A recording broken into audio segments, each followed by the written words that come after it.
Let's begin with the need for the project. Jobs, housing, and population growth continue in San Mateo County.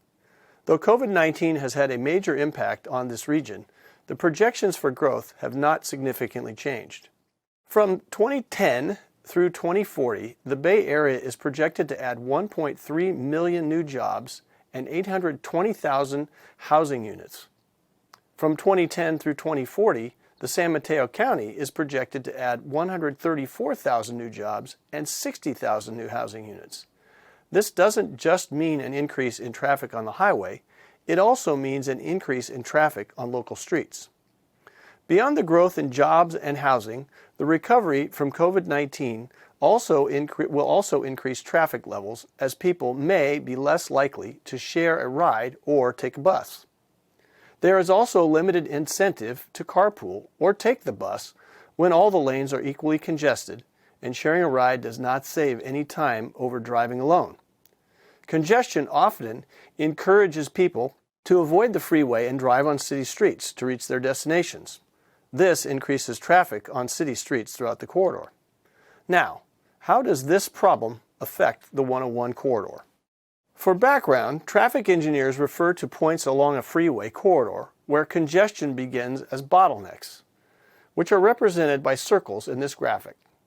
Downstream, after a driver gets through the bottlenecks, vehicles travel at the speed limit. Upstream, the approach to the bottleneck, there is congestion. You can see the congestion in this graphic where the circles represent the bottleneck and the congestion is the line leading up to it.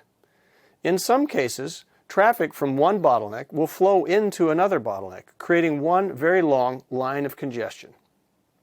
Looking at the pre-COVID morning commute pattern shown in red from the San Mateo-Santa Clara County line in the south to I-380 in South San Francisco in the north, there were bottlenecks showing up throughout the project limits, causing miles of congestion in both the northbound and southbound directions.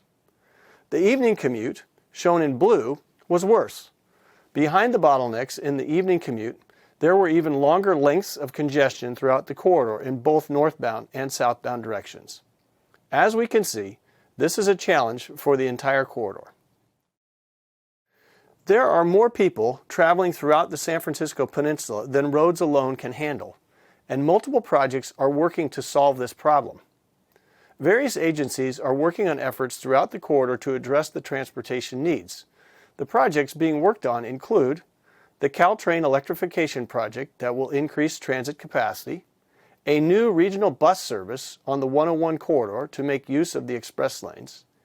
In Santa Clara County, express lanes are being built right where the San Mateo 101 lanes end, making seamless express lanes from I-380 in South San Francisco to south of Sunnyvale.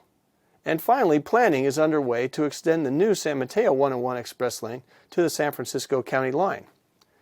To take advantage of these corridor improvements, there is a plan to improve and incentivize the use of park and ride lots, in addition to corridor cities working to improve ride-sharing and public transit. Together, these efforts will provide a solution to congestion on the 101 corridor.